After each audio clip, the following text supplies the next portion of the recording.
Hello, friend. Welcome to Science for Sleep. Whether you have been here before, or you are just discovering this quiet channel tonight, this is a calm place to slow down, learn something gentle, and let the day slowly drift away. Tonight, we are spending time with squirrels. Small, quick animals that most of us have seen so many times. We may forget to really look at them. A squirrel on a fence post. A squirrel crossing a lawn with its tail lifted high. A squirrel stopping halfway up a tree trunk, holding perfectly still, as if the whole world has gone silent around it. At first, it may seem like a simple animal. A little grey shape moving through parks, backyards, forests, rooftops, and gardens. But hidden inside that familiar body is a surprising amount of design. An eastern grey squirrel, one of the most common squirrels in North America, is usually about 14 to 21 inches long, including its tail. Its body is light, often less than 1.5 pounds, but it can leap, climb, balance, dig, chew through hard shells, and remember many hidden food spots across a wide area. It is small enough to sit in the fork of a branch, but complex enough to turn a whole neighborhood into a map. If you enjoy these quiet journeys, you're welcome to subscribe, and if it feels natural, to leave a comment sharing where you're listening from tonight. It helps others find their way to this calm corner of the world, one sleepy traveler at a time. The quiet continues here, just as it is. A squirrel's world is not flat like ours often feels. It is vertical. It stretches up tree trunks, across thin branches, along roof edges, over fences, and down into little patches of soil where food can be hidden. A mature oak tree is not just a tree to a squirrel. It can be a lookout tower, a dining room, a road, a shelter, and a winter supply station all at once. Oak trees produce acorns. Hickory trees produce hard nuts. Walnut and beech trees also offer dense foods that can last long after fresh leaves and soft fruits are gone. That matters because squirrels do not simply live from meal to meal. Many of them prepare for seasons that have not arrived yet. One of their most important behaviors is called scatter-hoarding. That means they hide food in many separate places instead of storing it all in one nest or one large pile. A squirrel may carry an acorn away from the tree where it found it. It may dig a shallow hole with its front paws. It may press the acorn into the soil, cover it with leaves, pat the surface down, and then run off to do the same thing again somewhere else. To human eyes, it can look casual, almost playful. But it is a survival strategy. If one cache is stolen, another may remain. If snow covers part of the ground, another hidden nut may still be reachable. If the winter is long, every buried piece of food can matter. And when a squirrel forgets one of those buried seeds, or never has the chance to return, that seed may begin to grow. A single acorn left in the soil can split open. A pale root can push downward. A green shoot can rise toward the light. Over time, what began as one small act of storage can become a young oak tree. So the squirrel is not only living inside the forest. In a quiet way, it can help move the forest forward. This is what makes squirrels so interesting. They are easy to overlook because they are near us. They run beside sidewalks. They raid bird feeders. They sit on backyard fences and vanish into maple branches. But their ordinary lives are full of small problems being solved again and again. How to grip bark, how to land safely, how to open a hard shell, how to hide food before winter, how to notice danger before it comes too close, how to live beside humans without fully trusting them. The more closely we look, the less simple the squirrel becomes. That little animal pausing on the branch is carrying the story of teeth that never stop growing, a tail that works like a balancing pole, a memory system hidden beneath fallen leaves, and a body shaped for a world of bark, air, soil, and seasons. So for now, picture one squirrel in the soft light of evening. Still for a moment. Paws tucked close. Tail curved behind it. Not just a small animal passing through the trees, but a quiet piece of the living world, alert, practical, and wonderfully ordinary.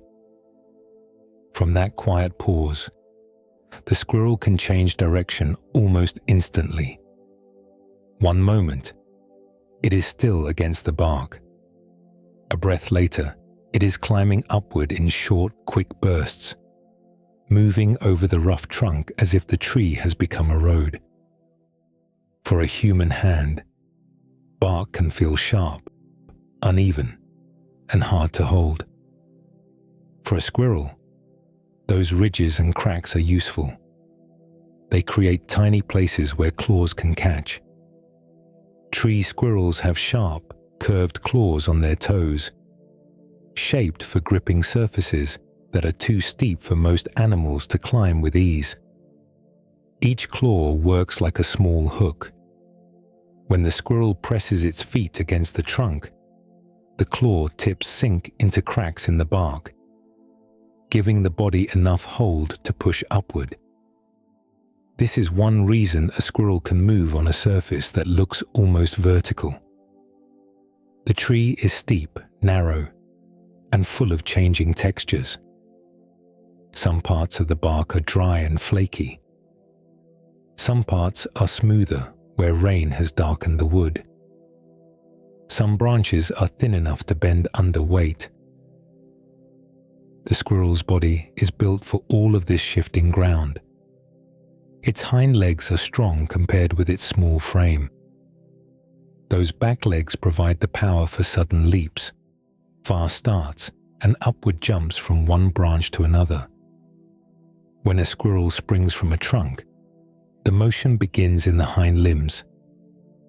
The muscles tighten, the back feet press against the surface, and the body lifts in a clean burst of energy.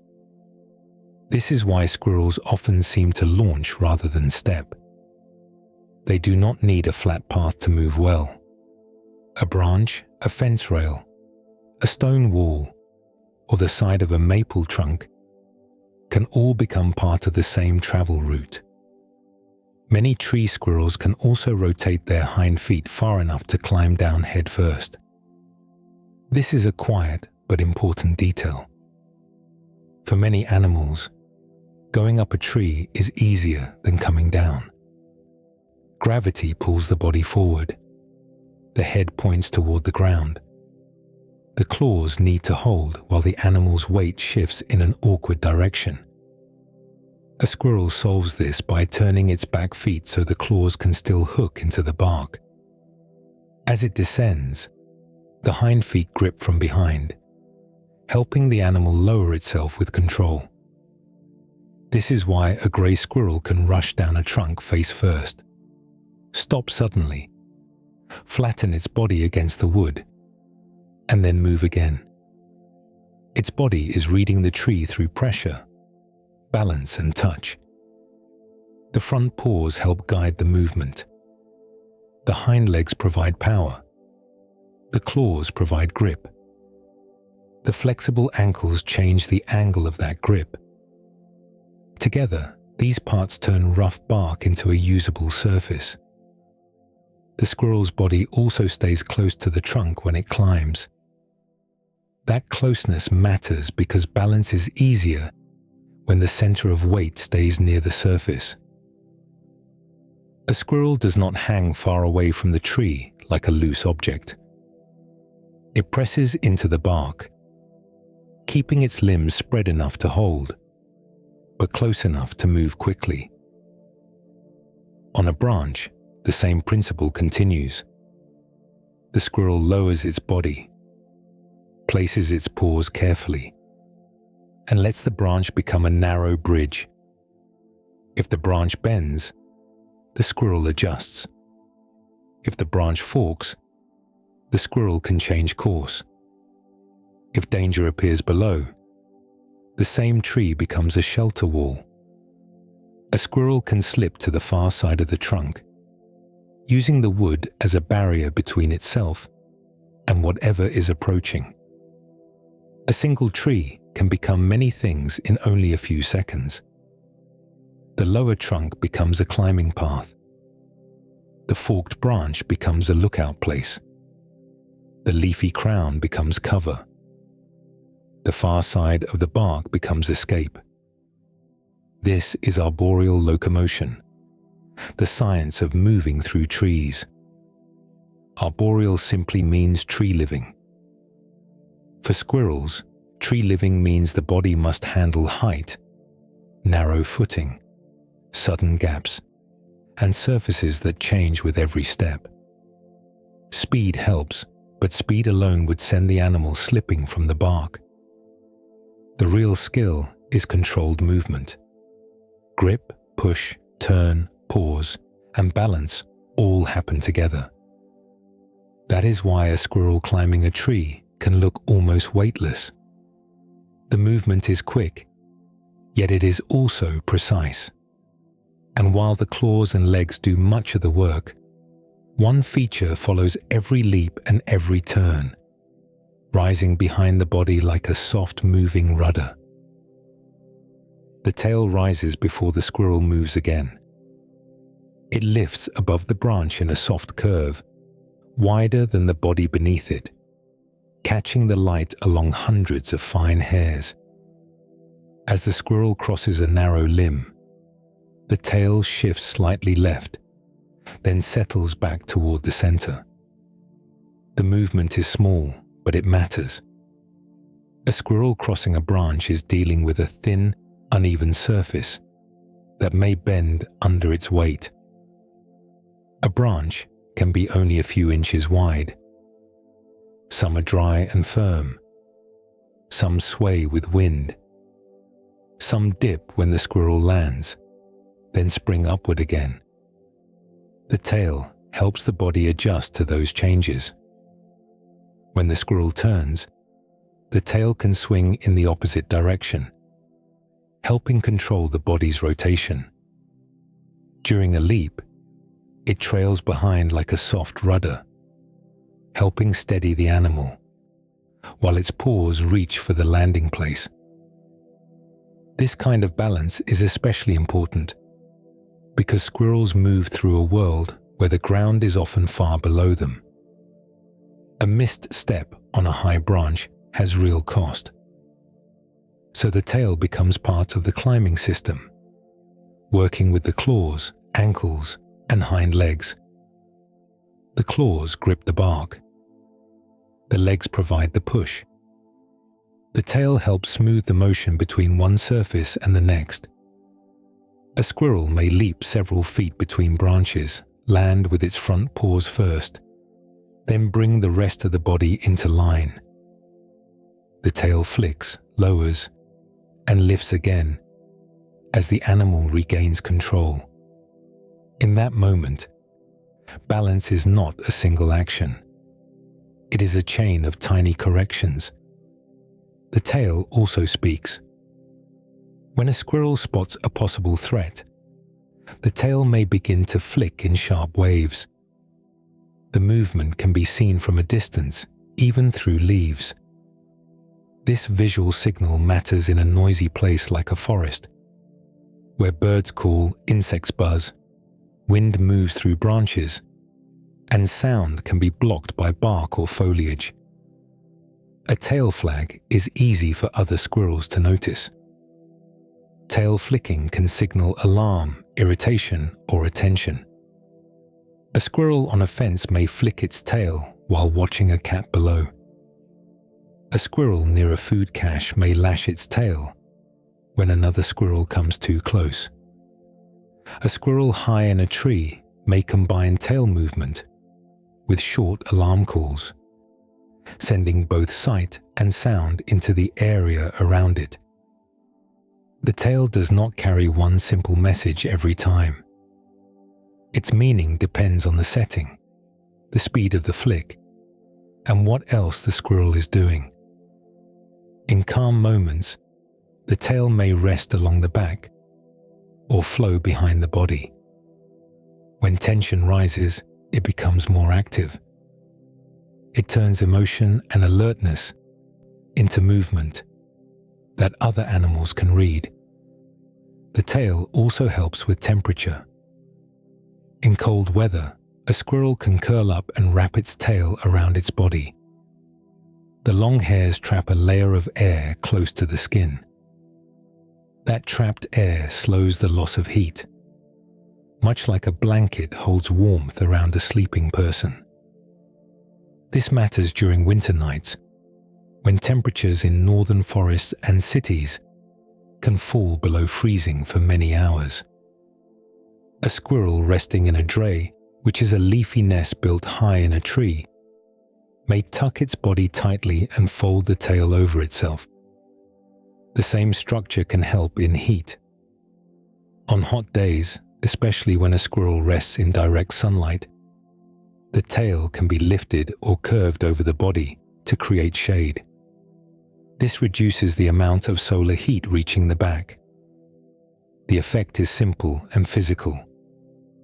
Less direct sun on the fur means less heat absorbed at the surface. The tail size makes this possible. It is often nearly as long as the body itself, with enough width to cast a useful shadow over the back and shoulders. So the tail works across very different conditions. On a cold branch, it helps hold warmth. On a bright summer limb, it softens the sun. During a leap, it steadies motion. During alarm, it carries a signal. The more closely it is watched, the more useful it becomes. That familiar plume behind the squirrel is a working part of the animal's life, moving through balance, warning, shelter, and heat. Once the body is steady on the branch, another problem waits in the small paws held near the mouth. The squirrel must open the hard foods that carry it through the year. Held between the front paws, a nut becomes a small piece of engineering. The squirrel turns it slightly, feeling the shape with its paws and mouth. A black walnut may be thick and ridged. An acorn may have a smoother shell beneath its rough cap. A hickory nut can be hard enough that many animals leave it alone. For a squirrel, the shell is a barrier worth opening. The jaw closes. The incisors press into the surface. A faint scraping sound begins. Those front teeth are the most important tools in the squirrel's mouth. Squirrels are rodents, and rodents have a special kind of incisor. Incisors are the front teeth used for biting and cutting. In rodents, these teeth keep growing throughout life. They do not grow quickly enough to be seen from moment to moment, but over weeks and months the growth is constant. This solves one problem while creating another. Hard food wears teeth down. Continuous growth replaces what is lost. At the same time, those teeth must be used often enough to keep the right length and shape. If a rodent's incisors are not worn down properly, they can become too long and make feeding difficult. So gnawing is part of survival. It opens food, and it also maintains the tools that open food. An eastern grey squirrel has 22 teeth as an adult. The 4 front incisors do the cutting. Behind them is a gap called a diastema, a space between the front teeth and the grinding teeth farther back. That gap is common in rodents, and it helps separate the cutting work at the front of the mouth from the chewing work deeper inside. The squirrel can bite into a shell, rotate the food, strip away pieces, and then use the back teeth to crush and grind softer material. A nut that looks still in the paws is slowly being tested from many angles. The shell may crack along a weak line. A seed coat may peel away in thin pieces. A little pile of flakes may gather on the branch or ground beneath the animal.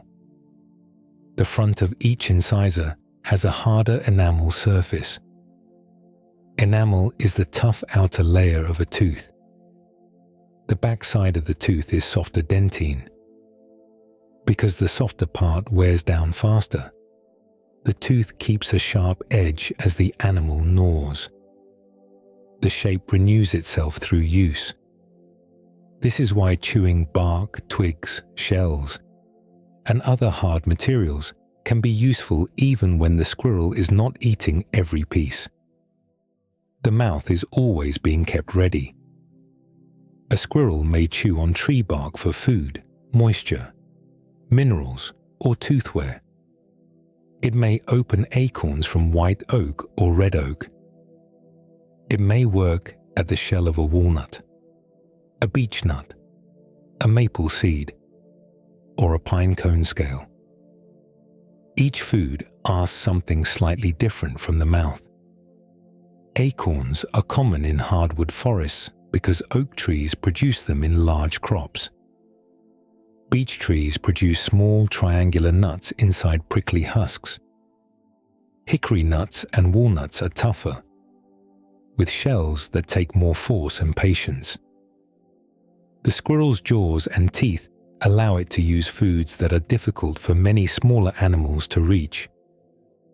This gives squirrels access to dense energy.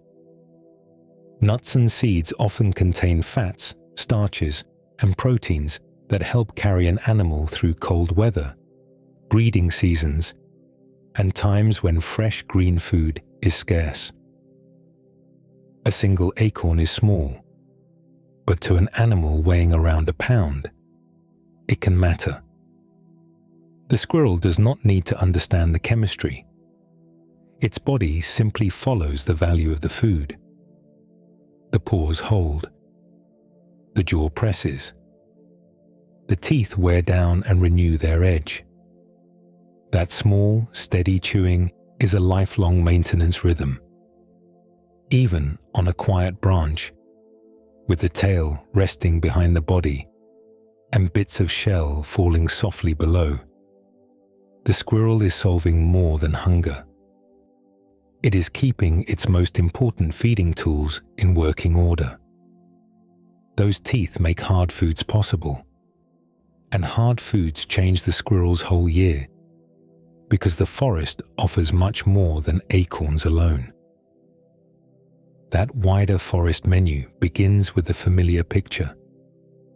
A squirrel sits upright with an acorn held between its front paws. Its head dips. Its jaw works slowly. A few pale crumbs fall onto the bark or grass below. This is the image most people know best: a squirrel with a nut. Yet the real diet of a squirrel reaches much farther than that one small shell.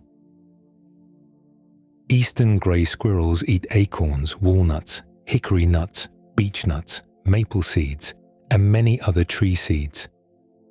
In spring, when trees are waking up, they may eat buds and flowers. In gardens and farm edges, they may dig up bulbs or feed on field corn. In late summer, they may take berries, soft fruit, and seeds from plants that grow along fences, trails, and woodland edges. Their diet follows the year. When one food fades, another food begins. This makes eastern grey squirrels omnivores. An omnivore is an animal that eats both plant food and animal food. Most of the squirrel's diet comes from plants, especially seeds and nuts. But many squirrels will use animal food when it is available. Some eat insects. Some eat bird eggs. Some may take very small nestlings. Some eat frogs, bones, or bits of animal matter found in the environment. This may seem surprising because squirrels look so closely tied to trees. But a squirrel's body is built to use opportunity. Those sharp incisors can open a seed coat, scrape bark, cut into a nutshell, or work at a hard surface where minerals are present. Bones can provide calcium and other minerals. Fungi can provide nutrients when nuts and fruits are less available. In wooded areas, squirrels may feed on mushrooms that appear after rain, when damp soil and rotting wood create the right conditions for fungal growth. Flying squirrels add another layer to this flexible diet. Many flying squirrels are active at night, moving quietly through the canopy while the forest is dark. They eat nuts and seeds, but they also feed on fruit, insects, fungi, and other animal foods. Some species are known to eat truffles, which are underground fungi. A truffle grows beneath the soil, often near tree roots, where it forms a close relationship with the tree. The fungus helps the tree take in water and minerals. The tree gives the fungus sugars made from sunlight. When a squirrel digs up and eats a truffle, tiny fungal spores can pass through the animal and return to the forest floor later. In that way, feeding can also move life from place to place. The same pattern shows up in more surprising ways on the ground. California ground squirrels live in open habitats such as grasslands, oak savannas, and the edges of farms. They are known for eating seeds, grasses, leaves, and other plant foods. But in a study published in 2024, researchers documented California ground squirrels hunting and eating voles when voles became unusually abundant. Voles are small rodents that live in grass and low vegetation. During a population boom, they became a sudden food source. The ground squirrels responded to what the landscape offered. This does not mean every squirrel is constantly hunting. It shows something quieter and more useful. Squirrels can adjust. A squirrel's diet is a living response to season, place, weather, competition, and chance. In spring, tender buds may matter. In summer, fruit and insects may become easier to find. In autumn, nuts and seeds become the great prize. In winter, stored food can decide whether the animal has enough energy to stay alive through cold nights and short days. Food is gathered in the present, but it often belongs to a later season. A squirrel eating a fresh bud in April is solving one problem. A squirrel burying an acorn in October is solving a different one. The mouth can handle many foods, and the body can use many chances. Yet the hardest part of squirrel life begins when the forest produces more food than can be eaten at once, and the cold months are waiting quietly beyond the leaves. By late summer, the forest begins to change its rhythm. The soft foods of warm months start to fade. Berries shrivel on their stems. Fresh flowers disappear.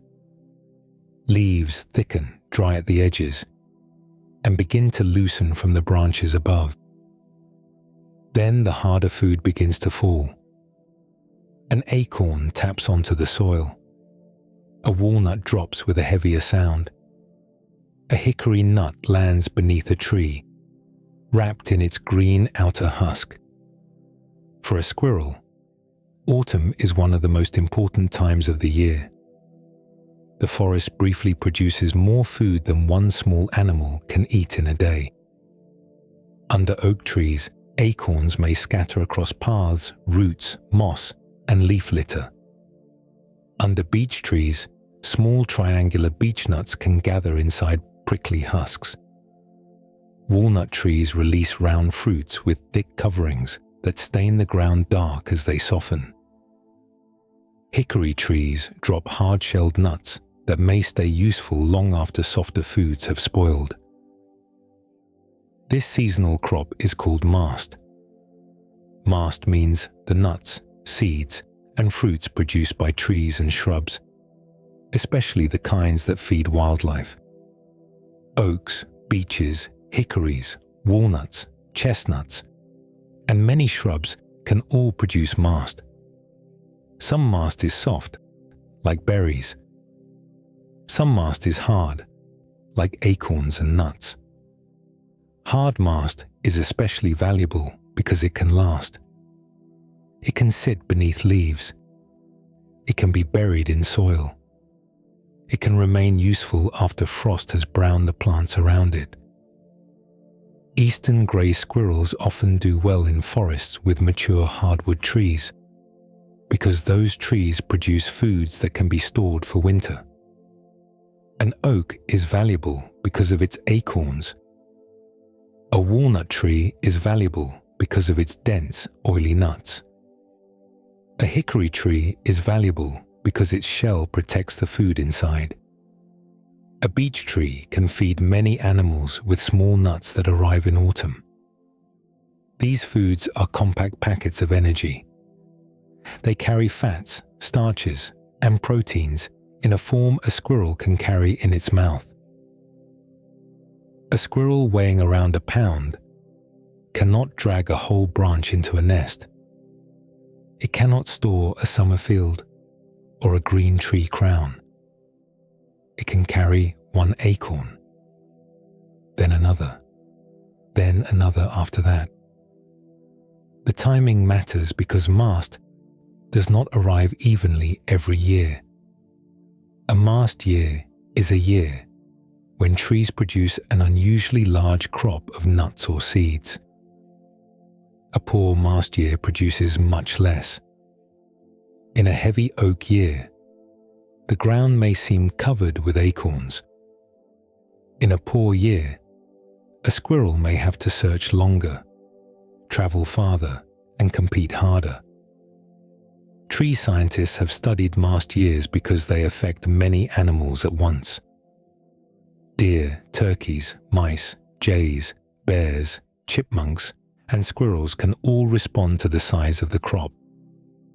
A single autumn can ripple through the forest. More food can mean better winter survival for some animals. Less food can mean leaner months and more movement. The squirrel does not need to know the pattern in numbers. It lives inside the pattern through smell, hunger, movement, and weather. The light shortens. The air cools. Leaves begin to cover the ground, making every nut a little harder to see. Rain can soften husks. Frost can arrive overnight. Other squirrels can reach the same tree. Birds may take seeds from above. Mice may find fallen food below. Autumn abundance comes with a quiet pressure, because the window does not stay open for long. The food is there now. The cold months are still ahead. A squirrel eating only what it finds in the moment would waste the larger gift of the season. So its behavior changes. It travels back and forth across the same patch of ground. It picks up one nut, tests it, turns it, carries it away.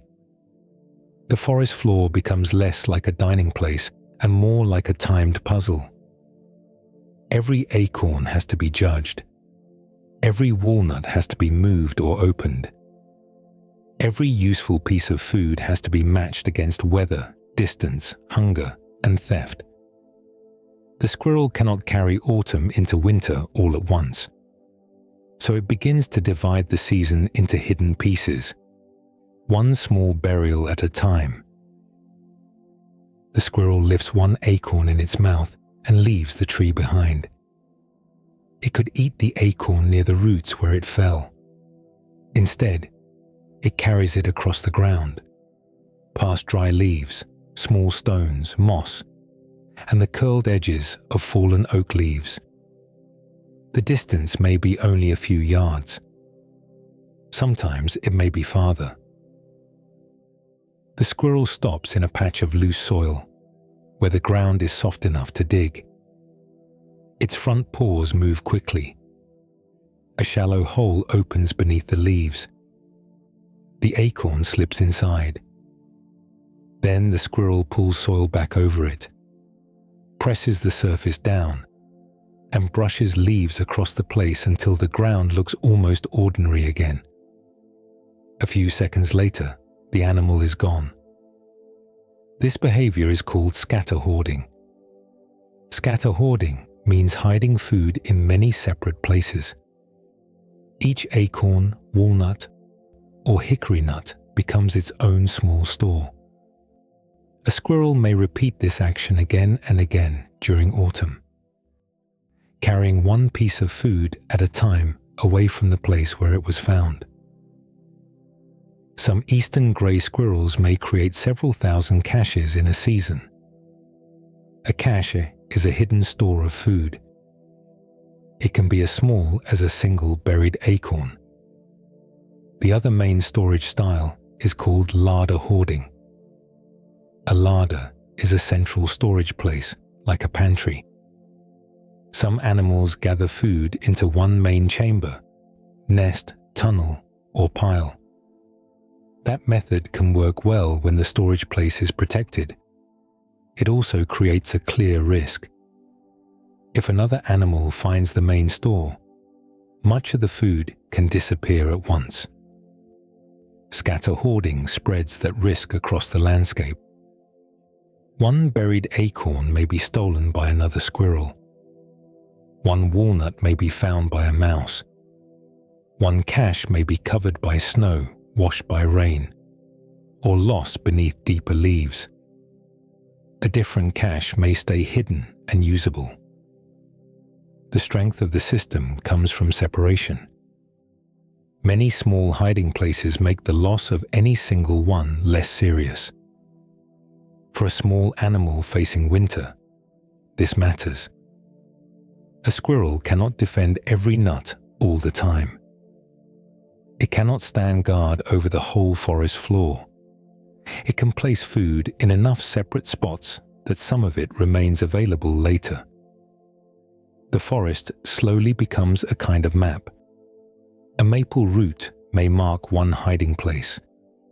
A fallen log may sit near another. A stone, a fence post, a stump, or the base of a white oak may help shape the squirrel's memory of where food went. The squirrel's body is active the whole time.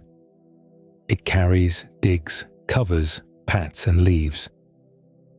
The work looks simple from a distance, but every buried nut enters a chain of possible futures.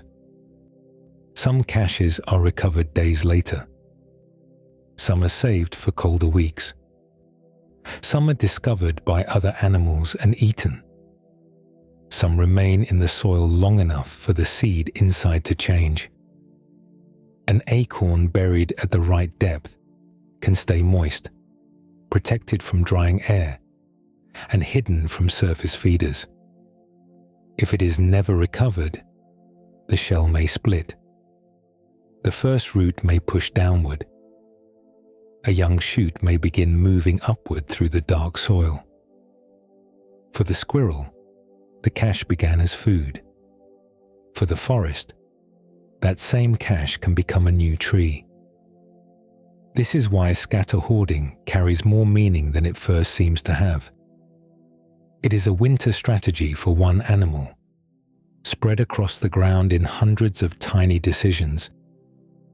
Each hiding place is a small bet against hunger, weather, and theft. The squirrel's success depends on making enough of those bets before the best autumn food is gone. Yet every hidden store creates a new problem. The squirrel has turned the forest floor into a scattered pantry, with no labels, no walls, and no single door. Weeks may pass, rain may fall, leaves may shift, snow may cover the ground. Somehow, the animal must return to enough of those quiet places and find what it buried. Days later, the forest floor may look completely different. A place that was open and dry in October can be covered with brown leaves after a single windy night.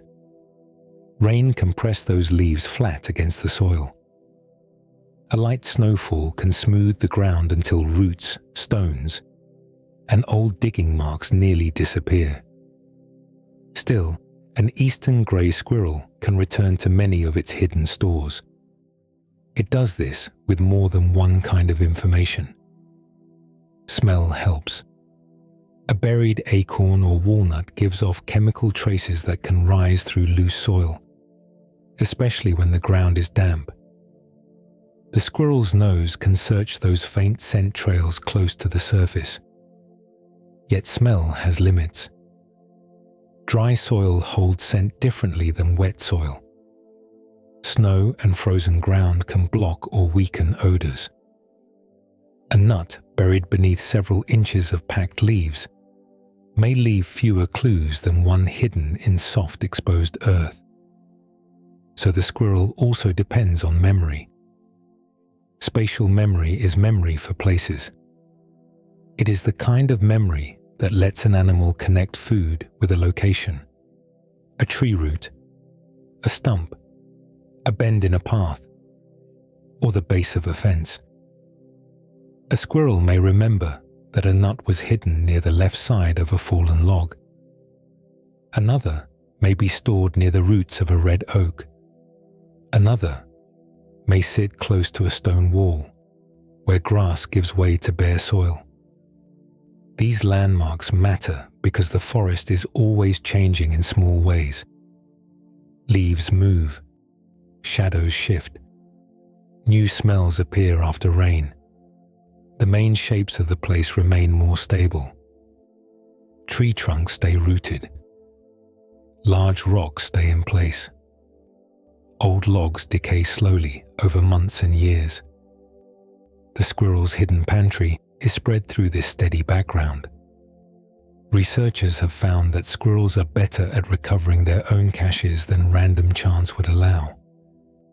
This means they are not simply digging wherever they smell food. They carry a working memory of the landscape. That memory has to handle a large number of hiding places. Fox squirrels, close relatives of grey squirrels, may store roughly 3,000 to 10,000 nuts in a year. That number is hard to picture at first. Imagine one small animal making thousands of short trips, each ending with a shallow hole and one piece of food placed beneath the surface. A simple memory list would become crowded quickly. So squirrels appear to organize the work. In 2017, researchers at the University of California, Berkeley, reported that fox squirrels showed signs of using a strategy called chunking. Chunking means grouping information into smaller sets so it is easier to manage. A person might remember a phone number by breaking it into groups of digits. A squirrel may do something similar with food, placing certain kinds of nuts in patterns that reduce confusion. In the study, squirrels were given different nuts, such as almonds, hazelnuts, pecans, and walnuts. The animals tended to organize caches by nut type, quality, or preference. That does not mean a squirrel thinks about categories in human words. It means its behavior shows a pattern. A walnut may be carried to one general area, A pecan may be placed somewhere else. Higher value foods may be treated with more care. The landscape becomes easier to use when the hidden food is sorted in space. This is a quiet kind of intelligence. It happens close to the ground, under leaves, around roots, and beside trunks that may look ordinary to us. The squirrel pauses, turns its head, tests the air, then digs. Sometimes the hole contains what it buried weeks earlier.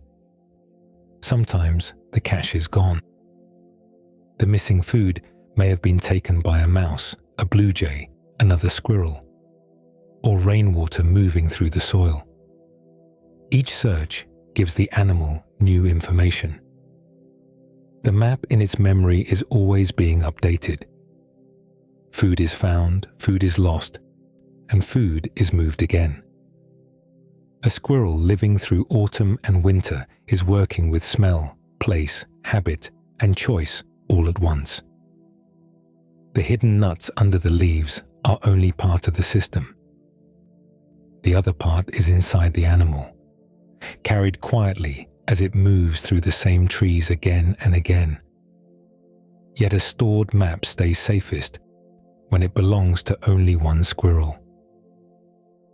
On a busy autumn day, another set of eyes may be watching from a nearby branch. A second squirrel may sit only a few branches away. It may look still, with its body pressed low against the limb and its tail resting behind it. Yet its eyes can follow the first squirrel down to the ground. The first squirrel carries a nut across the leaf litter, stops near a root, and begins to dig. For the animal doing the burying, this moment is delicate. A cache has value only as long as it stays hidden. Other squirrels can steal it. Mice, chipmunks, birds, and insects may find buried food too. Even a strong memory cannot protect a nut if another animal watches the hiding place from beginning to end. So caching happens inside a small social world. There is the squirrel with the food. There may be a watcher nearby. There may be older caches already hidden under the same leaves. There may be fresh scents in the soil from earlier digging. The ground holds more information than it seems to. Eastern grey squirrels protect their food stores by changing their behavior when other squirrels are near. A squirrel may carry a nut farther away before burying it. It may pause longer. It may choose thicker cover, such as the base of a shrub, a patch of ivy, or the shadow beneath a fallen branch. Sometimes it may move a stored nut after the first burial. This is called recaching. Recaching means taking food from one hidden place and hiding it again somewhere else. That extra work costs time and energy, but it can lower the chance of theft.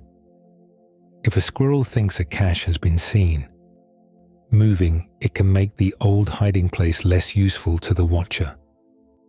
The most interesting behavior is false caching. A squirrel may act as though it is burying a nut while keeping the food in its mouth. It digs. It lowers its head. It pushes soil or leaves back over the small opening. From a distance, the motion looks like a normal burial. Then the squirrel leaves with the nut still hidden between its teeth. Researchers studying wild eastern grey squirrels have observed this kind of deceptive caching when other squirrels are present.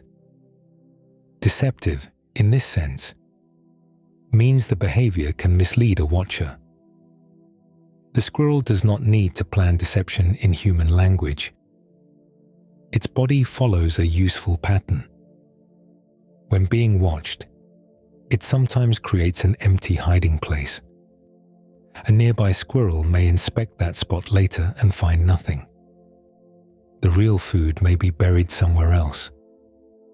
This makes the forest floor feel almost like a quiet game of attention. One animal hides. One animal watches. The first animal changes its route, its timing, and sometimes the whole performance of burial. A patch of soil beside an oak root becomes the meeting point between hunger and memory.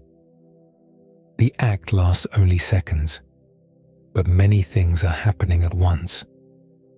The squirrel must hold the food. It must choose a place. It must notice who is nearby. It must decide whether to bury, pretend, or move on. A grey squirrel in autumn may repeat this pattern many times in a single day. Each nut can bring a new choice. Each watcher can change the choice. The more valuable the food, the more careful the behavior may become. Large nuts with rich kernels are worth more effort than small or damaged ones. A walnut or hickory nut may be carried farther than a lower value seed. A squirrel may also handle food differently if the ground is open, if cover is close, or if another squirrel is already moving toward it. This is social foraging pressure. Foraging means searching for food. Social pressure means other animals affect how that search happens. The squirrel's food system is shaped by more than trees and seasons. It is shaped by other eyes. Memory helped turn the forest into a map. Competition makes the map unstable. A place that was safe in the morning may feel exposed by afternoon. A cache that seemed hidden yesterday may need to be moved today. A false burial may protect a real one. The small drama stays quiet. No chase is needed. No loud struggle has to happen. A few leaves shift. A paw presses the soil, and a hidden nut changes its future. Sometimes the squirrel returns and finds the food. Sometimes another animal arrives first. Sometimes the cache remains untouched, resting in the dark soil after the busy autumn has passed. By spring, the quiet cache has changed. The ground has softened after winter. Rain has moved through the top layer of soil. Leaves that fell in autumn have darkened, broken apart, and begun turning into humus, the soft organic material that helps forest soil hold moisture. Somewhere beneath that cover, an acorn remains where a squirrel placed it months earlier. The squirrel may have recovered other caches nearby. A mouse may have found one. A blue jay may have taken another. This one stays hidden. Inside the acorn, the living part of the seed waits with its own stored food. An acorn contains an embryo, which is the tiny beginning of a new plant. It also contains enough energy to help that young plant start growing before it can make much food from sunlight. When the temperature rises and the soil stays damp, the acorn can begin to germinate. Germinate means to sprout. The shell splits. A pale root pushes downward first, searching for water and minerals. Later, a shoot begins moving upward through the soil toward the surface. That small movement connects the squirrel's winter plan to the future of the forest. Scatter-hoarding animals, including squirrels, mice, and jays, play an important role in oak forests because they move acorns away from the parent tree. An acorn that falls directly beneath a large oak may land in a crowded place. The parent tree shades the ground. Other acorns pile nearby. Insects, deer, mice, and other seed eaters often search heavily under the same tree because that is where the crop is easiest to find. When a squirrel carries an acorn away, even by a short distance, it changes those odds. The seed may end up near a log, beside a rock, under a thinner patch of leaves, or at the edge of a clearing where more light reaches the ground. Burial can also help the acorn physically. A seed lying on top of the leaf litter may dry out in sun and wind. It may freeze more directly during cold nights. It may be easier for birds or mammals to see. A buried acorn sits in a steadier place. The soil protects it from drying air. The covering of leaves and earth hides it from many surface-feeding animals. Moisture stays closer around the shell, and moisture is one of the main things a seed needs to begin growth. The squirrel did not bury the acorn for the tree's sake. It buried it as food. The tree still may benefit.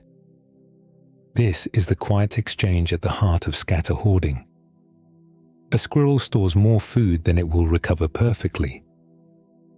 A tree produces more seeds than will ever become trees. Between those two oversupplies, a few seeds find better places to grow. Oak trees have traits that make them attractive to animals. Acorns are large enough to be worth carrying. They are dense enough to offer real energy. Their shells protect the food inside. Some acorns have chemical compounds called tannins, which can make them taste bitter and slow digestion. Different oak species contain different tannin levels. White oak acorns often germinate quickly in autumn and are usually less bitter. Red oak acorns often remain dormant through winter and tend to contain more tannins. These differences can affect whether an animal eats an acorn quickly or buries it for later. The tree and the squirrel are joined by consequence. The squirrel chooses food based on value, taste, season, and risk. Those choices help decide which seeds are moved, how far they travel, and whether they rest under soil long enough to sprout. A hardwood forest can carry thousands of these small stories at once. Under one tree, old acorn caps lie open. Beside another, a young oak seedling unfolds its first leaves. Along a trail, a squirrel digs, eats, buries, forgets, and returns. Over years, some of those forgotten caches become stems. Over decades, some stems become saplings. Given enough time, a single buried seed can become a tree that drops acorns of its own. The squirrel is still trying to survive one season at a time. Yet its movements can help arrange the forest that future squirrels will climb through. That relationship runs deeper than one animal and one nut, because squirrels do not move every seed in the same way. Each seed meets the squirrel with a different set of qualities. A white oak acorn may be handled differently from a red oak acorn. A thin-shelled seed may be eaten quickly. A harder nut may be carried farther, buried deeper, or saved for colder weeks. This is where squirrel behavior begins to shape the forest in a more selective way. The animal is not spreading seeds evenly across the ground. It is making small choices based on size, taste, weight, shell hardness, and how useful the food might be later. A large walnut takes more effort to carry, but it also contains a rich food reward. A hickory nut has a thick shell that protects the kernel inside. A beech nut is smaller, with a triangular shape held inside a prickly husk. Pine seeds may be taken from cones, especially where conifers grow near hardwood trees. Oak acorns vary by species. White oak acorns often contain fewer bitter chemicals and can begin sprouting soon after they fall.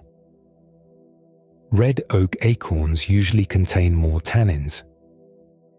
Tannins are natural plant chemicals that make food taste bitter and can slow digestion. Those bitter chemicals may make some acorns less pleasant to eat right away, which can change whether a squirrel eats them immediately or stores them. A squirrel sorting through fallen food is responding to these differences with its body. It lifts a nut. It turns it in its paws. It may bite lightly, test the shell, then carry it away. A damaged seed may be eaten soon. A clean, heavy seed may be worth burying. Food that spoils quickly may have less storage value. Food with a strong shell may last longer underground. These choices matter because seed movement is never random from the tree's point of view. A seed dropped straight under its parent tree stays in a crowded place. A seed carried across a trail, over a root, or beyond a patch of shade enters a different future. Squirrel caching can move tree seeds away from the parent trunk into spaces where light, soil moisture, and competition may be different. Some of those buried seeds are eaten. Some are lost. Some wait quietly beneath leaves until the season turns. Over many years, these tiny decisions can influence where young oaks, hickories, walnuts, beeches, and pines appear. The squirrel becomes an accidental gardener by following its own hunger. This same pattern reaches below the surface in another way. Eastern grey squirrels and other squirrels may eat fungi, including underground fungi such as truffles. A truffle is a fruiting body of a fungus that grows beneath the soil. It does not look like the bright mushrooms that rise above a log after rain. It grows hidden, often near tree roots. Many truffle-forming fungi live in partnership with trees. The fungus helps the tree gather water and minerals from the soil. The tree gives the fungus sugars made from sunlight. When a squirrel digs up and eats a truffle, the tiny spores inside can pass through the animal's digestive system. Spores are like seeds for fungi, though fungi are not plants. Later, those spores may be left somewhere else in the squirrel's droppings. This helps the fungus spread through the forest floor. It may also help trees, because many trees depend on fungal partners around their roots. So a squirrel moving through the woods can carry more than nuts. It can carry pieces of a hidden underground network. Above the soil, it moves acorns and walnuts. Below the soil, it may help move fungal life from one patch of roots to another. The forest begins to feel less like a collection of separate trees. It becomes a living system of trunks, seeds, roots, fungi, animals, and soil, all changing through small, repeated actions. A squirrel does not need to understand any of this. Its choices are shaped by hunger, season, smell, memory, and risk. Still, the results can spread outward. A buried acorn can become a seedling. A moved truffle spore can become part of a root partnership. A nut carried away from a crowded tree can land in a brighter opening. The squirrel's small paws touch many futures without holding them for long. Its life is immediate, practical, and busy. The forest keeps the record slowly, in new stems, fresh roots, and hidden threads of fungus beneath the leaves. This quiet partnership between squirrels and trees did not begin in modern parks or backyards. It belongs to a much older family story, one that reaches back through millions of years of changing forests, open grasslands, burrows, branches, and night air. Across deep time, the squirrel's story spreads far beyond one tree. The grey squirrel in a backyard is only one member of a much larger animal family called Squirridae. That name comes from the scientific grouping for squirrels and their close relatives.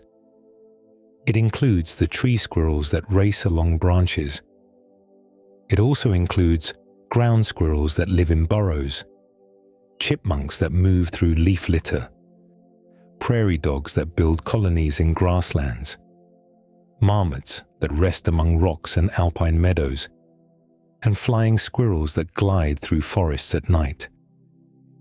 All of them share a family connection. Their bodies have been shaped in different directions by different places. A hardwood forest rewards climbing, leaping, and storing nuts. A grassland rewards digging, standing upright to watch for danger, and calling warnings across open ground. A cold mountain slope rewards a sturdy body, a deep burrow, and the ability to slow down through winter. A dark forest canopy rewards quiet movement, large eyes, and a gliding membrane that can carry the body between trees. This is part of a process called adaptive radiation. Adaptive radiation means that one older animal line spreads into many habitats, and over many generations, those habitats shape new forms. The animals remain related, yet each branch of the family becomes fitted to a different way of living. Fossils show that squirrel-like animals have been part of the mammal world for tens of millions of years. Some early squirrel relatives lived during the Eocene and Oligocene epochs, long before modern cities, lawns, or backyard feeders existed. The Eocene began about 56 million years ago. The Oligocene followed about 34 million years ago. During those long ages, forests changed, climates shifted, and mammals filled more of the spaces left open after the dinosaurs disappeared. The squirrel family kept branching. Some members stayed close to trees. Others spread into open country. Over time, squirrel relatives came to live across much of the northern hemisphere and beyond. Today, squirrels occur naturally across the Americas, Europe, Asia, and Africa. They live in tropical forests, temperate woodlands, deserts, mountains, farms, parks, and city neighborhoods. Some species have also been introduced by humans into places outside their native range, where they sometimes become part of new ecological problems. The family is large because the basic squirrel plan can be adjusted so many ways. A long tail can help with balance in a tree. A shorter tail can suit life closer to the ground. Strong claws can grip bark or dig soil. Sharp incisors can open hard seeds, cut plant material, or gnaw roots. Small size can help an animal move quickly through cover. Larger size can help an animal survive cold seasons in exposed places. A prairie dog and a grey squirrel look very different at first glance. One may stand outside a burrow on a wide plain. The other may cling to the side of an oak trunk. Yet both belong to the same broader family. Prairie dogs are ground squirrels in the genus Cynomys. Marmots belong to the genus Marmota. The eastern grey squirrel belongs to the genus Sciurus. Chipmunks are usually grouped in the genus Tamias. These names are human labels, but they point to real branches in the living family tree. Each branch shows one way the squirrel body can be used. In a city park, the grey squirrel turns trunks and fences into paths. In western grasslands, a ground squirrel may turn soil into shelter. In northern forests, a flying squirrel may use the space between trunks as a nighttime route. The family keeps repeating the same larger theme. Small mammals solving hard problems through teeth, claws, memory, movement, and timing. The backyard squirrel becomes easier to understand when seen inside that larger pattern. Its quick body is part of an old experiment in survival. Its buried acorns are one version of a much wider habit of storing, searching, watching, and adapting. The same family that moves seeds through forests also digs chambers under open land and glides through dark branches on quiet membranes of skin. Some of its members stayed high among leaves and trunks. Others moved down into open country where the safest rooms were hidden beneath the ground. Out in open country, the squirrel shape changes. Instead of a grey body pressed against bark, picture a small animal standing upright in short grass. Its front paws rest close to its chest. Its head turns slightly. The sky above it is wide, and the nearest tree may be far away. For a ground squirrel, the world has fewer branches to hide in. A hawk can see across a field. A coyote can cross open ground quickly. A snake can move through grass near the burrow entrance.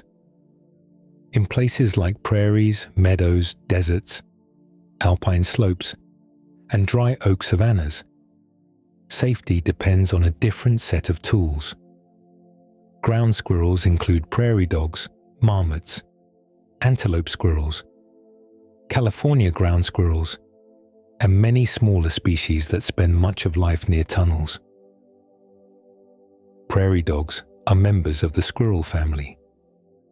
Even though their round bodies and open country colonies make them look very different from a tree squirrel on an oak. Marmots belong to the same larger family too. A yellow-bellied marmot in a rocky mountain meadow and a grey squirrel in a city park share an older family connection. Their habitats have shaped them in different directions. The ground squirrel's main shelter is the burrow. A burrow is a tunnel system dug into soil. It can work as a hiding place, a nursery, a sleeping room, and a cool refuge during hot afternoons. Soil changes temperature more slowly than open air.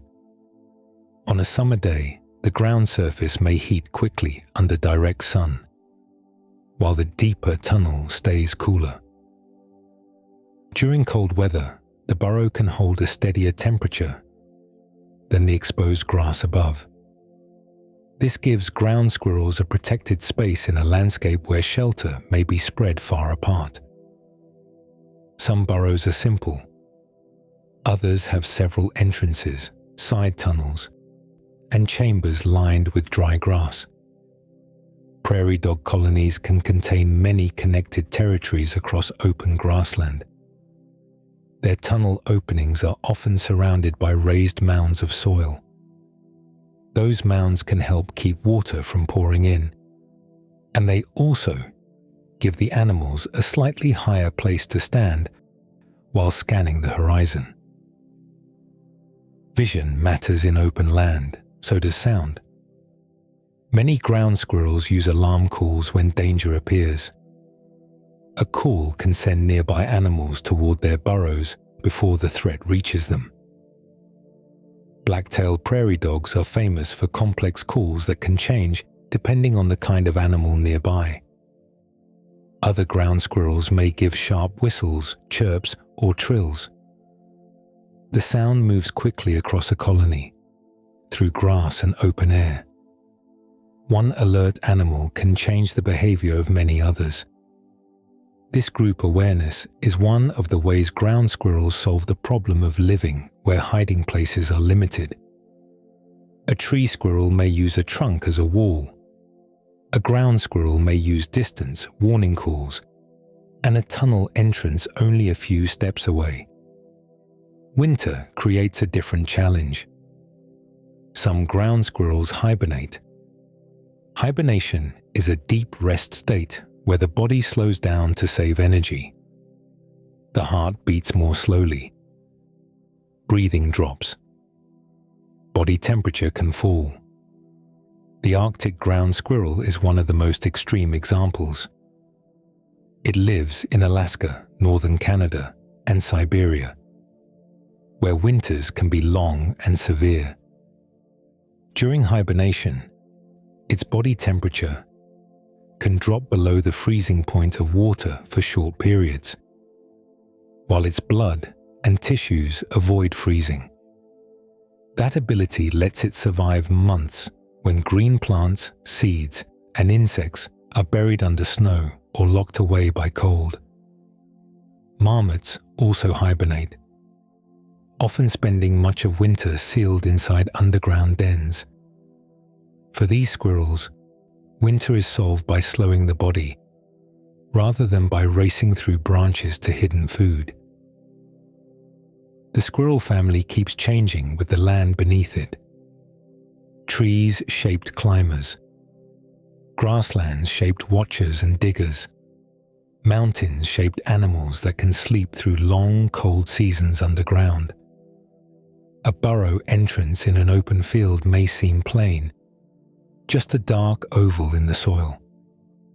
Yet below it is another version of squirrel life, built around tunnels, calls, stored warmth, and careful watching. Some squirrels found safety beneath the surface. Far above them, in darker forests, other relatives found a different path through the space between trees.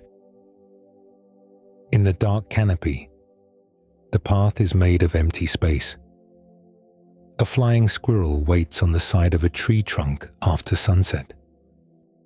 Its body is small and flat against the bark. Its eyes are large, dark, and rounded, built for gathering more light in the dim forest. Most people never see this part of squirrel life, because many flying squirrels are nocturnal. Nocturnal means active at night. While the daytime forest grows quiet, these animals begin moving through branches, trunks, and shadows. The name flying squirrel can be a little misleading. Their movement is gliding. A bird or bat creates powered flight by flapping wings. A flying squirrel launches from a high place and rides downward through the air, using its body shape to slow the fall and steer. The most important part of that shape is called the patagium. A patagium is a loose, furred membrane of skin stretched between the front and back legs. When the squirrel is resting on a branch, the membrane may hang softly along its sides. When it leaps, the limbs spread outward. The patagium opens like a living sheet. Air presses against that wide surface, and the falling body begins to move forward instead of dropping straight down. This is the simple physics of gliding. A wider body surface creates more air resistance. Air resistance is the push of air against a moving object. That push slows the descent. At the same time, the squirrel's forward motion carries it across the gap between trees. A glide may begin from a trunk, a dead branch, or the upper part of a tall pine or oak. The squirrel crouches. The back legs push. The body leaves the tree. Then the limbs spread, and the patagium pulls tight. For a few quiet seconds, the animal becomes a small airfoil. An airfoil is a shape that helps control movement through air. The squirrel can change its direction by shifting its wrists, ankles, and body angle. Small movements adjust the stretched membrane. The tail helps too. It trails behind the body during the glide, then lifts near the end, helping slow the landing. As the squirrel reaches the next trunk, its body tilts upward. The feet extend. The claws catch bark. The landing may look sudden, but the animal has already reduced its speed before contact. Many flying squirrels can glide more than 150 feet in a single trip. That is longer than many backyard lots. Some accounts of northern flying squirrels describe glides reaching close to 100 meters, about the length of a football field. Most glides are shorter, because forests rarely offer perfect launch points and clear landing paths. Branches, leaves, tree spacing, wind, and height all shape the route. A squirrel gliding through a dense forest has to choose carefully. Too low, and it may land on the ground, where predators can reach it more easily. Too close to tangled branches, and the path becomes blocked. The best glide carries the body from one trunk to another, with enough height left for escape. Flying squirrels live in several parts of North America. The northern flying squirrel is found in cool forests across Canada and the northern United States, often among conifers and mixed woods. The southern flying squirrel lives farther south and east, using hardwood forests, parks, and wooded neighborhoods. Both are small, quiet animals, and both can pass through the same forest that daytime walkers think they know well. Their hidden world appears after the light has faded. A branch that held a gray squirrel in the afternoon may hold a gliding squirrel at midnight. The same tree becomes part of a different map. Instead of running along every limb, the animal can cut across the open space between trunks. A gap that would stop many small mammals becomes a route. The squirrel family has now stretched in two directions. Some relatives dug into soil. Some learned to move across the air. Both paths solve the same old problem of safety, food, and distance. Yet even an animal that can glide through darkness still needs a place to be still. When the cold deepens and the wind moves through bare branches, every squirrel needs shelter somewhere inside the trees. High in the branches, shelter can look like a dark ball of leaves. It may sit in the fork of an oak, maple, elm, or pine, tucked where several limbs meet and hold one another steady. From the ground, it can look like a clump of autumn debris caught in the tree. Closer up, it is built with purpose. This kind of squirrel nest is called a dray. A dray is usually made from twigs, dry leaves, strips of bark, moss, grass, and softer material placed inside. The outer layer gives the nest shape. The inner layer helps hold warmth. A squirrel may begin with small branches, weaving them into a rough frame. Then it can add leaves and bark fibers, pressing them into the spaces until the nest becomes more closed. The finished shape is often round or oval, with an entrance tucked toward one side. In winter, when many leaves have fallen from the tree, drays become easier to see. They appear as dark bundles high above sidewalks, woodland trails, and backyard fences. Some may be used for resting. Some may be used for raising young. Some may serve as extra shelter when weather changes. A squirrel may build more than one dray within its home area, giving it several places to use depending on wind, temperature, danger, or disturbance. The branch fork matters because it supports the nest from below and from the sides. A dray placed too far out on a weak limb would sway more in storms. A dray close to the trunk may be steadier and easier to reach. The tree itself becomes part of the shelter. Branches hold the nest. Bark gives climbing access. Leaves help hide the shape from some predators. Still, an exposed tray has limits. Rain can soak the outer leaves. Wind can pull at loose material. Cold air can move through small gaps. For stronger protection, many squirrels use tree cavities.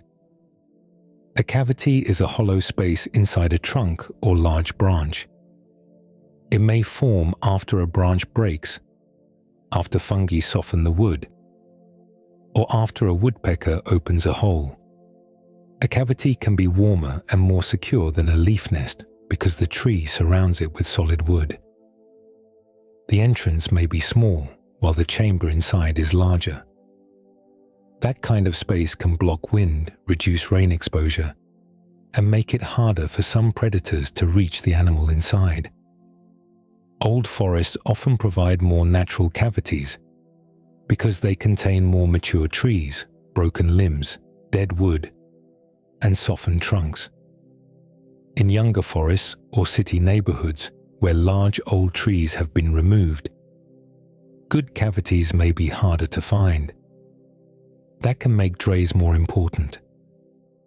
It can also make squirrel nesting choices more visible to people, because leafy nests stand out once winter opens the branches. Flying squirrels often depend strongly on cavities too. Their night movement may look airy and free, but their resting places are enclosed and hidden.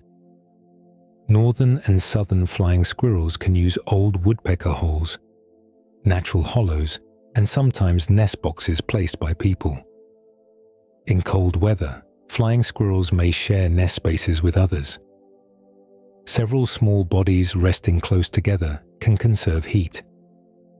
This works because warm air is held in a smaller shared space, and each animal loses less heat to the surrounding wood and winter air.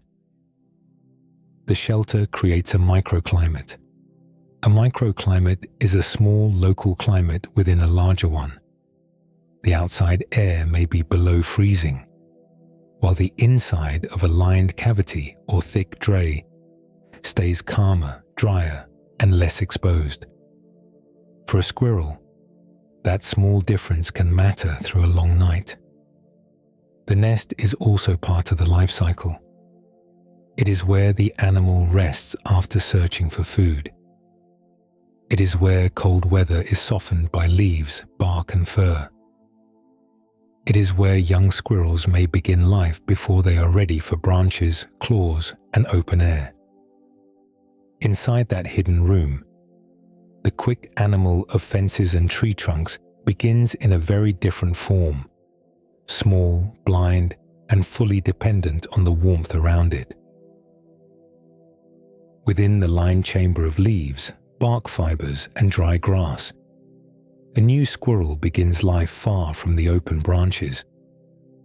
The nest may rock slightly in the wind, or sit still inside the hollow of an old tree.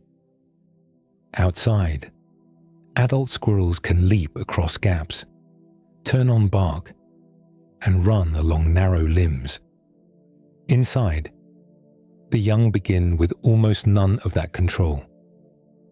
Eastern grey squirrels are mammals, so the young grow inside the mother's body before birth. Their gestation, which means the time between pregnancy and birth, lasts about 44 days. After that short hidden season, the mother gives birth to a small litter, usually 1 to 4 young. Larger litters can happen, but a few kits at a time is common. A baby squirrel is often called a kit. At birth, kits are tiny, hairless, and unable to care for themselves. Their eyes are closed. Their ears are folded. Their bodies cannot stay warm without the nest and the mother's care. The mother provides milk, warmth, grooming, and protection. She also keeps the young gathered in the safest part of the nest or cavity. For the first weeks, the world of a young squirrel is only touch, warmth, scent, and the close walls of the nest. The fast animal we see later on a fence begins as a body that cannot climb, jump, or chew hard food. Growth changes that slowly. Fur begins to cover the skin. The ears open. The limbs strengthen. The paws that will later grip bark start making small movements against the nest lining. Around several weeks of age, the young begin to look more like squirrels, with fuller tails, sharper claws, and more control over their bodies. They are still dependent on the mother's milk for much of early life. Weaning usually happens around 10 weeks. Weaning means the young shift away from milk and begin relying more on solid food. By then, the teeth and jaws are becoming ready for seeds, softer plant material, and eventually harder foods. The same body systems that will later open acorns and walnuts are already preparing for work. Around 12 weeks, young grey squirrels may begin leaving the nest more often. At first, those trips can be careful and uneven. A branch that feels simple to an adult may be a narrow moving bridge to a young squirrel. The kit must learn how bark feels under its claws. It must learn how far the body can reach. It must learn how to stop, turn, and hold tight when the branch bends. Climbing is partly built into the body, yet practice gives that body skill. The muscles strengthen through use. The claws find better purchase. The tail begins helping with balance. A young squirrel may follow the mother, test nearby branches, retreat to the nest, and try again later. This early period is fragile. Many young squirrels do not survive their first year. In some reports, only about 1 in 4 kits reaches 1 year of age. Cold weather, falls, predators, lack of food, nest damage, and disease can all reduce survival. That number gives the adult squirrel a different meaning. Every squirrel racing across a lawn or pausing on a tree trunk has already passed through a difficult first season.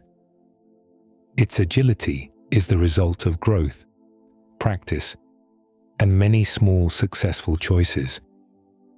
The nest protects the beginning, but it cannot hold the animal forever. The young squirrel's world widens from warmth and leaves to bark, air, light, and open space. A few inches from the nest entrance, the safe chamber gives way to branches that move in the wind. Beyond those branches are trunks, lawns, fences, roads, and the watching eyes of other animals. Leaving shelter begins the larger life of a squirrel, where every pause and every sudden movement carries the shape of being noticed. A squirrel may stop so suddenly that the whole body seems to become part of the tree. Its claws hold the bark. Its belly stays close to the trunk. The tail, so active a moment before, may lift and tense behind it. This stillness is part of survival. Squirrels are prey animals, which means many other animals can hunt them. For an eastern grey squirrel, danger can come from the ground, the air, or the branches nearby. Foxes and coyotes may search along forest edges and open lawns. Bobcats, weasels, and mink can move quickly through cover. Snakes may reach nests or young squirrels when conditions allow. Birds of prey, including red-tailed hawks, can watch from high perches and drop toward an exposed animal below. The squirrel's quick movements begin to make more sense in that world. A sudden pause is not wasted time. It gives the animal a moment to locate sound, movement, scent, and shape. If a hawk passes overhead, The squirrel may flatten against the trunk or slip around to the far side. If a fox appears below, the animal may climb higher and keep the trunk between its body and the threat. Tree barrier behavior is one of the clearest squirrel defenses. The trunk becomes a shield. A squirrel can move around the bark as the predator moves below, keeping solid wood between them. From the ground, a person may see only a grey tail vanishing around the far side of a maple. For the squirrel, that curve around the trunk can change the whole encounter. Height also matters. A squirrel that reaches a branch has more roots available. It can climb upward, cross to another limb, or leap to a nearby tree if the canopy is close enough. Its curved claws and strong hind legs, useful during feeding and travel, become escape tools when danger appears. Agility makes the squirrel harder to catch because the path through a tree is uneven, branching, and full of sudden turns. The animal can also warn others. Eastern grey squirrels give alarm calls when predators are nearby. These calls can sound like sharp barks, chucks, or repeated notes from a branch or trunk. A squirrel may combine sound with tail flicking, sending a message that can be heard and seen. Tail movement is useful because leaves, wind, and distance can make sound harder to place. A raised, flicking tail can catch the eye of another squirrel across a yard or woodland opening. The signal does not need to be dramatic. A few quick motions may be enough to show that the animal is alert. Freezing, fleeing, calling, and tail signaling all fit together. Each response depends on distance, cover, and the kind of danger present. A snake near the ground creates a different situation than a hawk above the canopy. A cat sitting under a feeder creates a different pattern than a coyote crossing a field edge. Squirrels live by reading these differences quickly. They do not wait until danger is certain. They respond to risk before it becomes too close. This is why a squirrel can seem restless in a peaceful yard. The animal may climb halfway up a tree, stop, look, descend, stop again, and then run across the grass in a curved path. That movement is not random nervous energy. It is a series of small decisions in a place full of possible watchers. A young squirrel learning the world must learn this pattern through experience. The open branch feels different from the safe nest. The ground feels different from the trunk. A shadow passing above, a rustle in dry leaves, or the sudden stillness of nearby birds can all change the body's next move.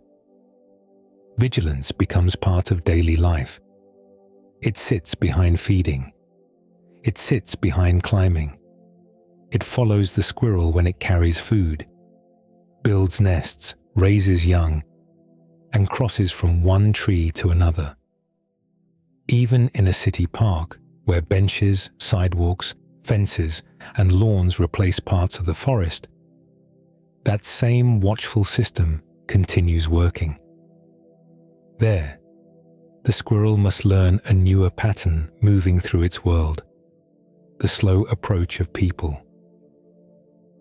On a city path, the old watchful system keeps working. A grey squirrel may sit beside a park bench with a seed in its paws, while people pass only a few feet away. Its body stays low. Its ears turn. Its eyes track motion across the grass, the walkway, and the open space between trees. The city gives the squirrel a strange kind of forest. Tree trunks still matter, but they are joined by metal poles, fence rails, brick walls, roof edges, trash bins, parked cars, garden beds, and power lines. A maple tree beside a sidewalk can become a climbing route. A wooden fence can become a bridge between yards.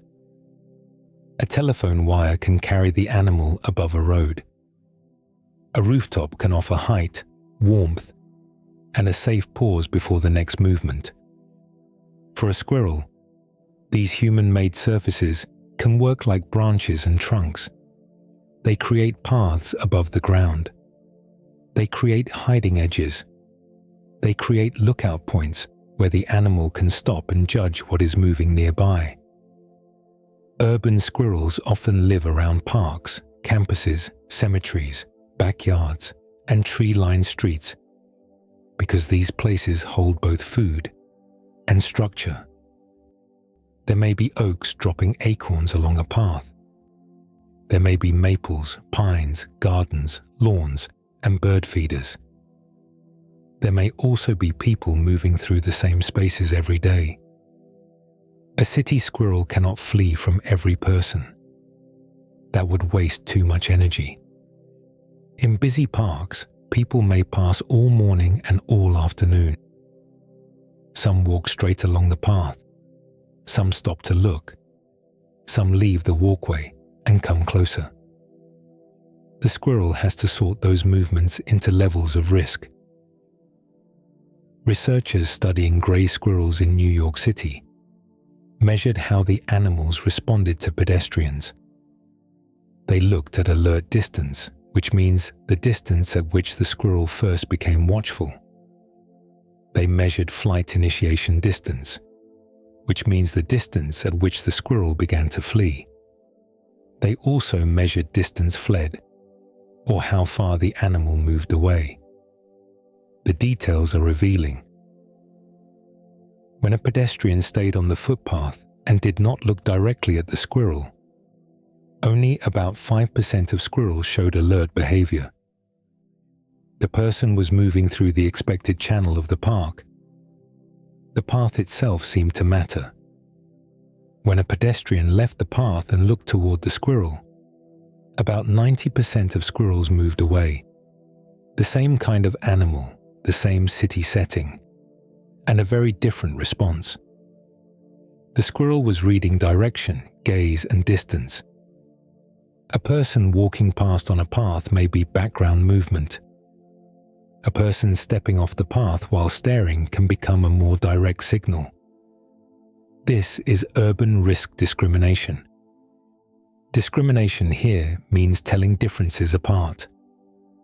The squirrel is sorting the world carefully, using small cues to decide when to stay and when to move. That ability fits with everything already seen in the forest. A squirrel watches predators. It watches other squirrels near its caches. It watches branches, openings, smells, and sounds. In the city, the same alert body reads shoes on pavement, faces turning, hands reaching, dogs pulling at leashes, and bicycles moving along paths. The animal's quickness is still useful, but judgment matters too. A squirrel that flees too early may lose feeding time. A squirrel that waits too long may be forced into a sudden dangerous escape. Urban life adds more trade-offs. Roads can cut through home ranges. Cars move faster than natural predators. Domestic cats and dogs can appear near yards and parks. Glass, pavement, and storm drains create hazards that do not exist in the old forest. At the same time, cities can offer steady food, fewer large predators in some areas, and warm shelter spaces near buildings. The squirrel's body keeps turning these features into usable routes, across a lawn, along a fence, up a trunk, over a wire, down the side of a brick wall. The city becomes readable through movement. A squirrel pausing beside a sidewalk is not simply tame. It is making a careful decision based on repeated experience. The same small animal that once watched hawks and foxes now watches people, traffic, dogs, and doors opening onto porches. Human spaces change what squirrels fear, and they also change what squirrels learn to eat. A backyard feeder can become one of the clearest signs of squirrel intelligence. It hangs from a pole, a branch, or a metal hook near a window. Inside may be sunflower seeds, cracked corn, peanuts, millet, or mixed grains. For birds, the feeder is a small dining place. For a squirrel, it is a dense food source placed high above the ground, often refilled on a regular schedule. That kind of pattern is easy to learn. A squirrel may visit the same yard day after day. It may notice when the feeder is fullest, when the door opens, when people leave, and when the dog is inside. Human routines become part of the food landscape. Morning refills, afternoon quiet, evening scraps beneath a picnic table. A park bench with crumbs under it may become as familiar as an oak root or a walnut tree. The squirrel is using the same foraging system it uses in the forest. Foraging means searching for food. In a woodland, the animal searches for acorns, buds, fungi, and seeds. In a city or backyard, it searches through a human-made landscape of feeders, gardens, trash bins, compost piles, patios, and open lawns. The materials are different, but the problem is familiar. Where is the food? How safe is the route? How quickly can it be reached? A bird feeder is especially tempting because it concentrates food in one place.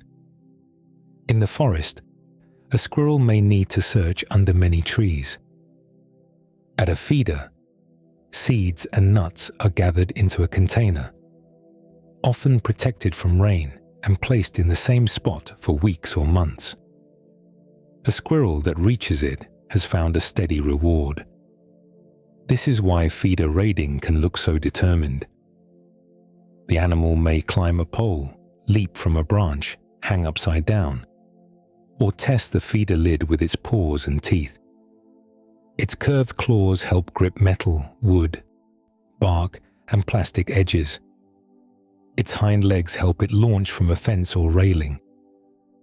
Its tail helps with balance when the body hangs at an awkward angle. The same teeth that open walnuts and acorns can also work at soft barriers. Squirrels can chew through wood. They can damage plastic. They can enlarge small openings in containers, screens, lids, or garden structures. Their incisors keep growing, and gnawing is part of their biology. So a feeder made from chewable material can become another object to test. From a person's view, the behavior may seem like mischief. From the squirrel's side, it is flexible feeding. A useful smell, a repeated reward, and a reachable surface are enough to begin the attempt.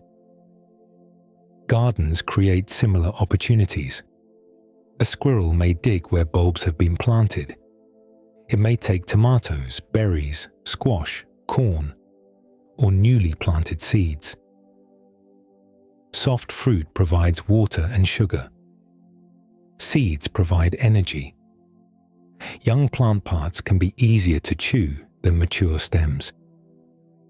Trash bins and compost piles can add another layer, especially where food waste is accessible.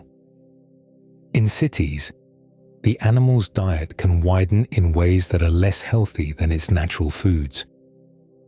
Bread, chips, sweet snacks, and salty leftovers may be easy to find, but they do not match the balanced mix of nuts, seeds, buds, fungi, and plant material that shapes squirrel bodies over time.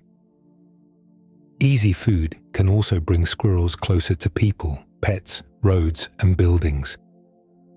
That closeness has costs.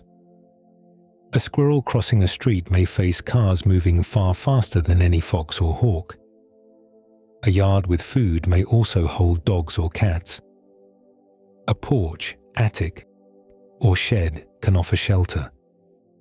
But nesting in buildings can create conflict with people.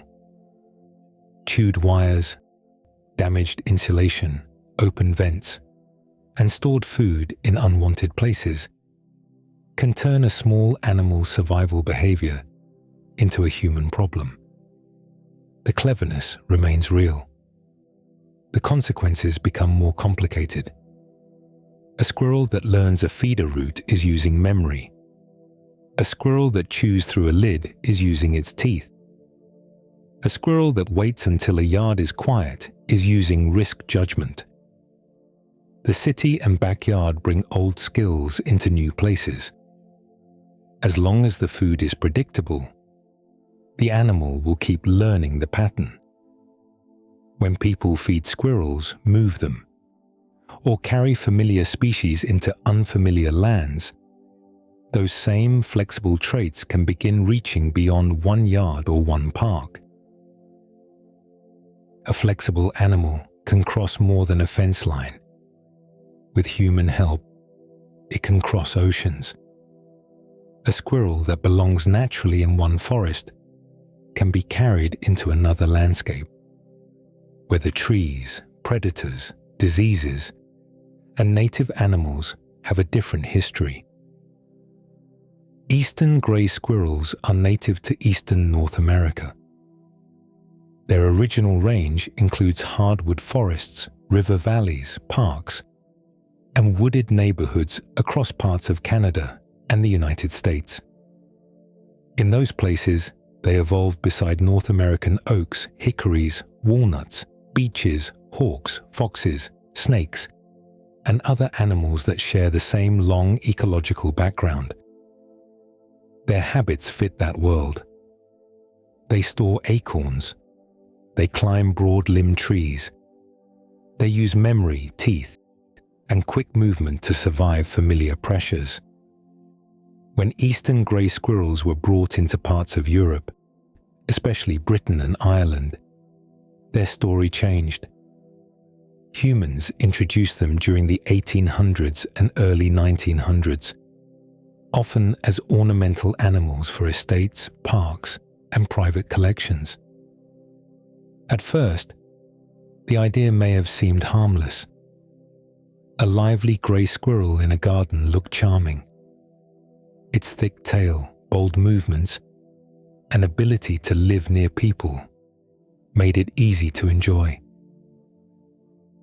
Over time, those same strengths helped it spread.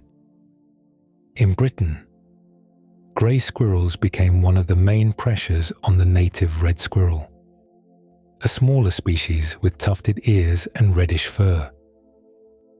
Red squirrels had lived there long before the grey squirrel arrived. As grey squirrels expanded, red squirrels disappeared from many areas where they had once been common. The reasons are layered. Grey squirrels can compete strongly for food.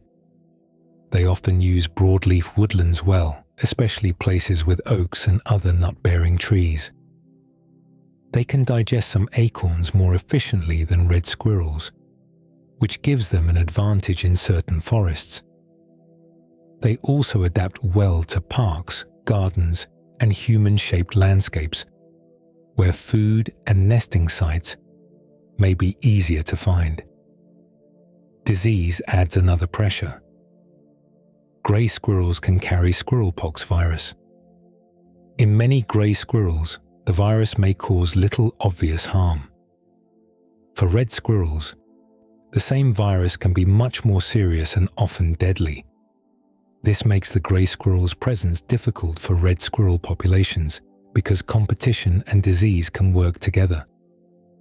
A red squirrel may already be facing less food, less space, and broken up woodland.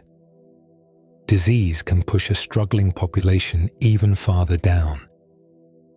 The grey squirrel is following its own survival tools. It searches for food. It uses trees and buildings. It stores what it can. It raises young where shelter is available. The larger problem comes from placement. An animal shaped by one ecosystem can create imbalance after it enters another. This is ecological mismatch. Ecological means related to the connections between living things and their surroundings. Mismatch means those connections no longer fit smoothly. A species that is ordinary in its native range can become invasive in a new one when it spreads quickly and changes the balance around it. Invasive species can affect food webs, nesting spaces, disease patterns, and the future of native plants and animals.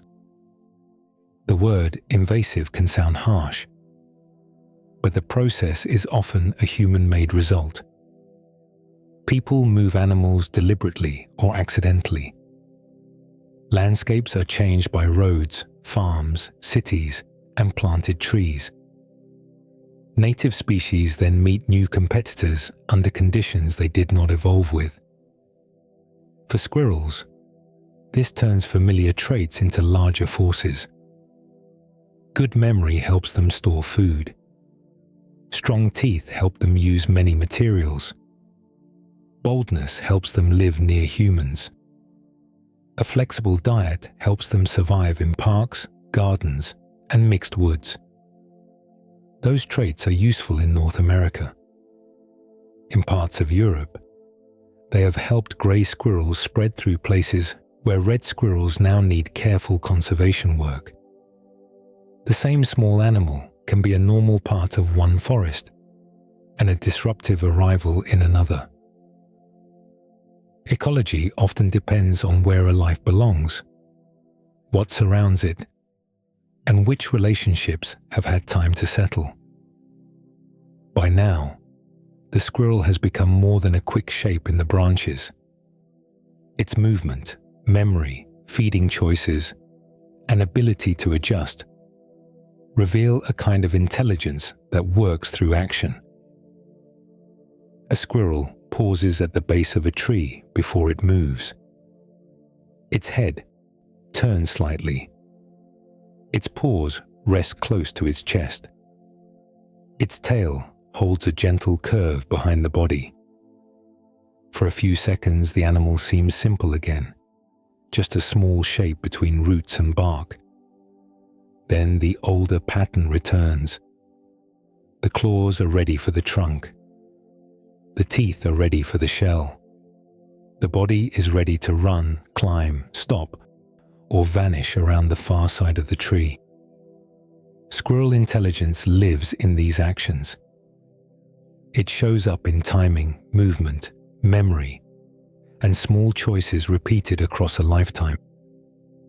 A fox squirrel hiding thousands of nuts in autumn is handling a problem that would overwhelm a random system. Some fox squirrels may store roughly 3,000 to 10,000 nuts in a year. Researchers have found that they can arrange those caches in chunking-like patterns. Chunking means grouping information, so it becomes easier to manage. A person might remember a long number by breaking it into smaller parts. A squirrel may group nuts by kind, value, or preference across different parts of its range. A walnut may be treated differently from a pecan. A higher value nut may be carried farther or placed with more care. The animal does not need spoken labels for this. The pattern appears through where the food goes. Eastern grey squirrels add another layer through cache recovery. They use spatial memory, which is memory for places. A hidden acorn may be linked to a tree root, a stump, a patch of bare soil, or the edge of a path. Smell helps too, especially when damp soil lets faint odors rise from a buried nut. When snow covers the ground or the soil dries out, scent becomes less reliable, so memory becomes even more important. The squirrel searches through a world that keeps changing. Leaves move. Rain darkens the soil. Snow smooths the surface. Still, the animal can return to many stored places by using a mix of smell, landmarks, and learned routes. That same intelligence changes when other squirrels are nearby. A squirrel may dig as if it is burying food, while keeping the nut in its mouth. This false caching can mislead a watcher. The empty hole receives the same small performance as a real cache, digging, lowering the head, covering, and pressing the soil. Later, the real nut may be hidden somewhere else. That behavior shows how attention from another animal can change the whole plan. A cache is more than a food store. It becomes private information. When another squirrel sees too much, the first squirrel may adjust. In cities, the same practical intelligence appears beside sidewalks and benches. Urban grey squirrels can respond differently depending on how a person moves. In a New York study, only about 5% of squirrels showed alert behavior when a pedestrian stayed on the footpath and did not look at them. When a pedestrian left the path and looked toward the squirrel, about 90% moved away. That difference matters. The squirrel was reading direction, gaze, and distance. It was treating one human movement as ordinary background and another as a closer risk. Across all these examples, intelligence stays close to the body. It is in the way a squirrel tests a branch before crossing. It is in the way it carries a nut away from the parent tree. It is in the way it chooses a hiding place, watches another animal, or waits beside a park path before deciding to run. The squirrel solves problems through motion. Its thinking is carried in paws, teeth, tail, nose, and memory. A person may see a quick animal darting across grass. Inside that motion is a set of working skills, shaped by seasons, predators, trees, weather, and human spaces. The squirrel does not need to seem grand to be remarkable. Its intelligence is small enough to fit on a branch, quick enough to disappear behind bark, and practical enough to survive another winter. With all of this held together, the ordinary animal from the beginning begins to look different.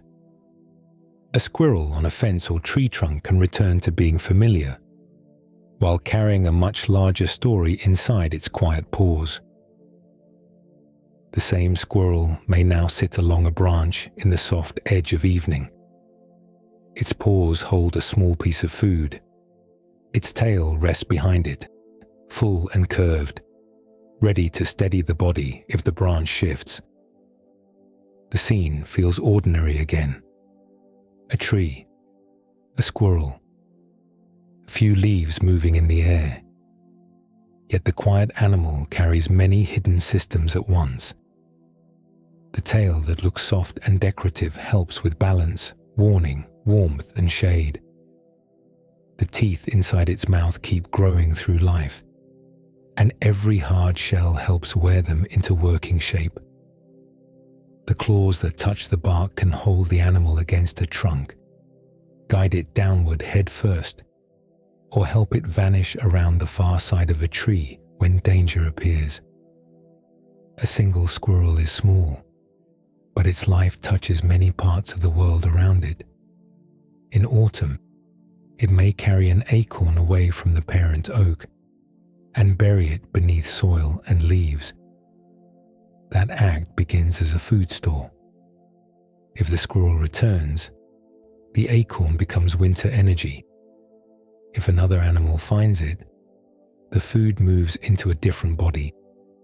If the cache remains hidden through rain, frost, and thaw, the acorn may split open and send a pale root downward. A seedling may rise where no tree would have grown without that small journey. across many seasons. This pattern can help shape where oaks, hickories, walnuts, beeches, and pines take hold. The squirrel does not plant with a plan. It follows hunger, memory, scent, and timing. The forest answers slowly in roots and stems. Somewhere high in the branches, a dray may rest in the fork of a tree. Twigs form its frame. Dry leaves and bark fibers help hold warmth inside. A hollow tree may offer deeper shelter, with solid wood blocking wind and rain. In those hidden rooms, young squirrels begin life small, blind, and dependent. Weeks later, they test the bark, the branch, the gap, and the open air. The quick animal we notice on a fence begins with warmth, milk, shelter, and practice. Even in cities, the older patterns continue. A squirrel beside a sidewalk reads movement, gaze, distance, and routine. A bird feeder becomes a concentrated food source. A fence becomes a route. A rooftop becomes a place to pause. The city becomes another landscape to learn, full of opportunity and risk woven together. This is why the familiar squirrel can feel different after looking closely. Its ordinary motions hold pieces of anatomy, memory, ecology, and history. A pause on a tree trunk may include risk assessment. A buried nut may include a future seedling. A tail flick may carry warning across a yard. A quick climb may show millions of years of bodies shaped by bark, branches, soil, and open sky. The squirrel family has spread into many forms. Some live among tree crowns. Some sleep in burrows under grass. Some glide at night between trunks, opening a furred membrane to ride the air. Each form shows one way a small mammal can meet the world and keep going. The grey squirrel outside a window is part of that larger story. It belongs to forests and neighborhoods, to masked years and winter caches, to hidden nests and watched pathways. As the light fades, picture it becoming small again against the tree. A curved tail, a still body, a nut held gently between the paws. Beneath the leaves, another acorn may be waiting in the soil. Above it, branches hold the evening air. Around it, the forest continues in quiet motions too slow to see all at once. The squirrel moves through those motions lightly, one branch, one cache, one careful pause at a time. And the living world keeps turning around those small acts, softly, patiently, and almost silently.